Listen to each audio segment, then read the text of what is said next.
مطلب یہ تو نہیں ہے کہ ہمیشہ کے لیے میکو والوں سے ناتا ہی ٹوٹ گیا ہو، بلکہ بیٹیوں کا میکا سلامت رہنا چاہیے تاکہ وہ جب بھی کبھی آئیں تو پرایا گھر انہیں اپنا سمجھ کر استحقاق سے آئیں۔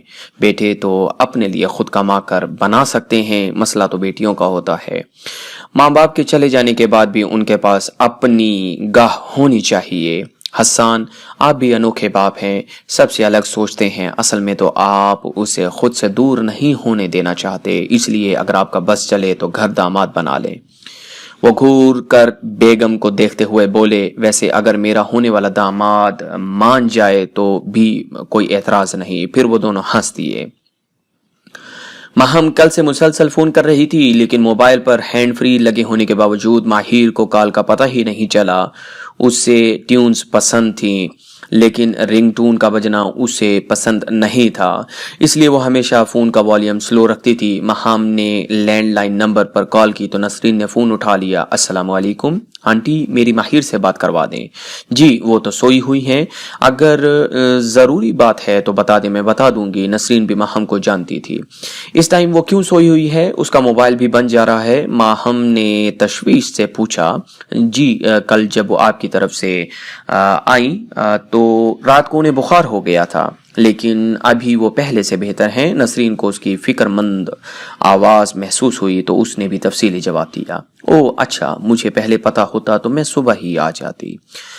ماہم نے نظر گھڑی پر ڈالی جو اس وقت 5 بجا رہی تھی، فوراً فون بند کر کے اٹھی، ڈریس چینج کیا اور سمیر کے منت کرنے لگی۔ کام نکلوانے کے لیے گدھے کو بھی باپ بنانا پڑتا ہے۔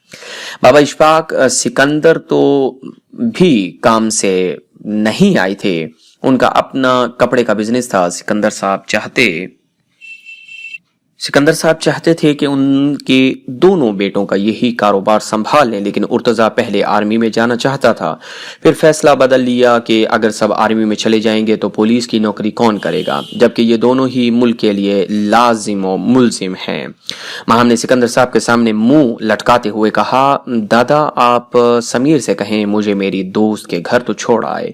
سکندر صاحب نے ماہم کو دیکھتے ہوئے کہا، بیٹا دونوں گاڑیاں تو تمہارے باپ اور چچا لے گئی ہیں، پھر کیسے جاؤ گے؟ دادا ابو کیب زندہ باد، بس آپ اس سے کہیں چھوڑ کر آ جائے۔ پھر ماہر کی طبیعت کی خرابی کا بھی بتایا تو وہ سرعت سے بولے، جاؤ سمیر بہن کو چھوڑ کر آؤ، اور ساتھ پیسے بھی نکال کر دیے۔ ماہم یہ لوگ کچھ اپنی دوست کے لیے۔ وہ خوش ہوتے ہوئے پیسے پکڑ کر بیگ کی جیب میں ڈالنے لگی۔ سمیر نے نہ چاہتے ہوئے بھی گاڑی والے کو فون کیا، وہ ابھی تک کل والی بے عزتی بھولا نہیں تھا۔ دادا کے کہنے پر ساتھ گیا اور کیک بھی خود لے کر دیا۔ پھر ماہم کو ماہر کے گھر کے سامنے چھوڑا۔ جب وہ اندر چلی گئی تو پھر اسی گاڑی سے واپس گھر چلا گیا۔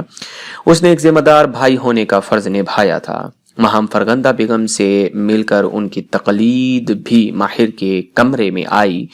وہ ابھی سوئی ہوئی تھی، سرحد سے اس کے قریب پہنچی، ماتھے پر ہاتھ رکھا تو وہ ابھی بھی گرم تھا، تو اس نے فرخندہ بیگم کو کہا، آنٹی عمیر بھائی نے کیا کہا؟ بخار تو ابھی نہیں اترا۔ وہ فکر مندی سے بولی، آخر ایک ہی تو اس کی دوست تھی، لیکن بہن تھی، رازدار تھی، وہ اس کا چہرہ دیکھ کر پریشان ہو رہی تھی۔ فرخندہ نے تفصیل سے بتایا۔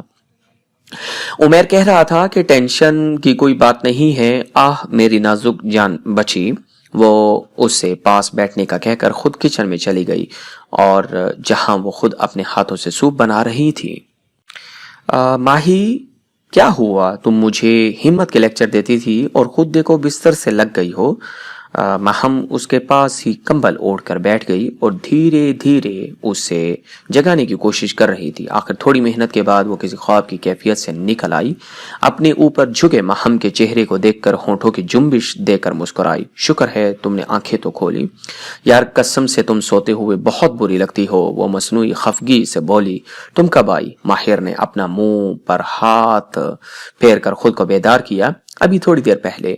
فرخندہ نے سوپ کا پیالہ آگے کیا تو ماہم نے پکڑ لیا۔ آنٹی مجھے بھی ذرا اپنی دوست کی خدمت کرنے کا موقع دیں۔ تو وہ مسکرا کر لوازمات سرو کرنے لگیں۔ تم دونوں کھاؤ پیو اور باتیں کرو، میں نماز پڑھ کر آتی ہوں۔ جی آنٹی آپ بے فکر رہیں۔ چچا میں اپنی دوست کی طرف ہوں, مجھے فری ہو کر پک کر لیں. وہ ابھی ایڈریس سمجھا رہی تھی. یہ جانے بغیر کہ ارتضیٰ کو اس ایڈریس کا پتہ ہے, کیونکہ وہ اس دن زخمی حالت میں بھی پہلے ماہر کو اس گھر تک چھوڑ کر آیا تھا. ارتضیٰ نے ماہم کو 10 منٹ میں میسج کیا, میں لینے آ رہا ہوں. وہ جو سوچ میں بیٹھا تھا کہ دوبارہ کہیں اس کا سامنا نہیں ہوگا, لیکن یہ ممکن نہ تھا کیونکہ قسمت کو کچھ اور ہی منظور تھا. میرے جیسی دوست کسی اور کو مل ہی نہیں سکتی کیونکہ میں صرف ایک پیس ہوں. دونوں مسکراتے ہوئے باہر آئیں. ماہر کی آنکھیں ارتضیٰ سکندر کو سامنے صوفے پر براجمان دیکھ کر ٹھکی رہ گئیں اور قدم آگے بڑھنے سے انکاری ہو گئے. جو اس کے سائے میں بھی بچنا چاہتا تھا اپنے اوپر اس کے نگاہیں محسوس کر کے کیا سوچنے لگ گیا. بہت کوشش کے باوجود ماہم کو دیکھتے ہوئے اسے ایک نظر دیکھ بیٹھا. سادہ سے حلیے میں اپنے اوپر شال اوڑھے ہوئے وہ ماہم سے بات کر رہی تھی. ارتضیٰ کو کل کی نسبت کمزور سی لگی, جیسے شاید وہ کانپ رہی ہو, اور وہ نگاہوں کا زاویہ بدلتے ہوئے اٹھ کھڑا ہوا. ماہم چلیں, آہستہ سی آواز میں پوچھا اور حسان صاحب سے مصافحہ کیا, پھر بنا ادھر ادھر دیکھے باہر نکل گیا. عمیر بھی باہر تک چھوڑ کر آیا. ماہر بھی اپنی شرارتی سوچتوں کو ڈپٹتے ہوئے کمرے میں چلی گئی. ارتضیٰ گاڑی ڈرائیو کرتے ہوئے ماہم کی باتیں سن رہا تھا. ماہم تم یہاں کس کے ساتھ آئی ہو؟ وہ سامنے دیکھتے ہوئے بولا تو ابھی باتیں چھوڑ کر اسے سوال کا جواب دینے لگی. سمیر کیب میں چھوڑ کر گیا تھا. ماہم یہ کوئی ٹائم نہیں ہے کسی کے گھر آنے جانے کا. نہ جانے کیوں وہ اسے ڈانٹ گیا. ذہن کے الجھنے کی باتیں تھی. چاچو میری دوست بیمار تھی, گھر سے اجازت لے کر آئی تھی اس کی تیمارداری کرنے کے لیے. ماہم کو برا لگا تھا چاچو کا یوں اس کے کہنے پر. وہ منہ بنا کر بیٹھ گئی. کیا ہوا ہے؟ چونک کر برخچستہ پوچھا. ماہر کو بخار ہے, پاگل, ٹینشن لے گئی ہے اس بینش کی ڈیتھ کی. اب ہم ساری تفصیل بتا رہی تھی کہ اس کا ذہن لفظ ٹینشن پر ٹک کر رہ گیا. گاڑی کی سپیڈ تیز کی اور ماہم کو گھر ڈراپ کر کے خود واپس بیورو میں آ گیا. بشیر تمہارا موبائل کدھر ہے؟ جی سر میرے پاس ہے. بشیر نے حیران ہوتے ہوئے موبائل نکال کر ٹیبل پر رکھا. کالز ڈیلیٹ تو نہیں کی؟ ارتضیٰ نے کچھ سوچتے ہوئے پوچھا. نہیں سر کبھی نہیں کی. وہ سر جھکا کر بولا. ارتضیٰ نے ایک نمبر نکال کر اپنے موبائل میں نوٹ کیا, پھر کال ڈیٹیل چیک کی. وہی دن اور وہی ٹائم تھا. بشیر کے موبائل سے وہ نمبر ڈیلیٹ کر کے موبائل اس کو واپس کر دیا. آج اس کی نائٹ ڈیوٹی نہیں تھی اس لیے بے مقصد گاڑی سڑک پر گھماتا رہا. ایک ہی دن میں 3 دفعہ وہ اس کے گھر کے سامنے سے گزر چکا تھا. دل میں اضطراب بڑھتا جا رہا تھا. تو مس ماہر آپ اتنی نازک مزاج ہیں کہ میری ایک نظر سہ پائیں. وہ کسی کشمکش میں موبائل کو گول گول گھماتے ہوئے سوچ رہا تھا. آخر تھک ہار کر نمبر پر کال ملا ہی لی. دوسری طرف ماہر انسٹاگرام یوز کر رہی تھی. کون ہو سکتا ہے اس ٹائم؟ پھر کال کاٹ دی. پھر چوتھی کال پر اس نے غصے سے کال کر کے اوکے ہی کر دی. ہیلو سر لہجے میں کہا. السلام علیکم میں ارتضیٰ بات کر رہا ہوں. وہ دھیمے لہجے میں بولا. نام تھا یا بم یا گولا؟ وہ ٹیک چھوڑ کر بیٹھ گئی. کیسی ہیں آپ؟ خاموشی کو محسوس کر کے پھر بولا. آپ نے فون کیوں کیا ہے؟ وہ حیرت کی انتہا پر تھی. کچھ سوالوں کے جواب انسان کے پاس نہیں ہوتے, انہیں صرف محسوس کیا جا سکتا ہے. وہ اپنی روح میں اس کے کانوں میں انگارے رکھ رہا تھا. تھوڑی دیر بعد دونوں کے درمیان خاموشی سی چھا گئی. آپ نے بتایا نہیں آپ کی طبیعت کیسی ہے؟ ارتضیٰ نے خاموشی کا طلسم توڑا. ایک اور بات, وہ پھر دھیمے لہجے میں بولا. ماہر نروس ہی ہو گئی تھی, یعنی کچھ اور بھی رہتا ہے کہنے کو. ابھی پہلی بات تو ہضم کر لینے دیں. لیکن بولی کچھ نہیں. ماہی منگنی پہ میں یقین نہیں رکھتا اور نہ ہی مجھے پسند ہے, اس لیے ڈائریکٹ نکاح ہوگا. وہ مستحکم لہجے میں دبی مسکراہٹ سے ماہر کو دیکھتے ہوئے بولا, جو شرم سے لال پیلی نیلی ہو رہی تھی. اپنی کیفیت کو کنٹرول کرتے ہوئے بولی. بس کریں پلیز, اگر باتیں ہی کرنی تھی تو کھانا کیوں منگوایا ہے؟ او سوری, لیکن کیا کریں, باتیں بھی ضروری ہیں. چمکتی آنکھوں سے ایک نظر سے دیکھ کر نظر ٹیبل پر جھکا لی.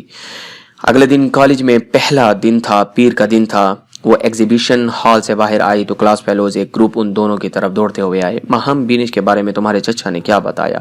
وہ میڈم سے کیوں بار بار انویسٹیگیشن کر رہے ہیں؟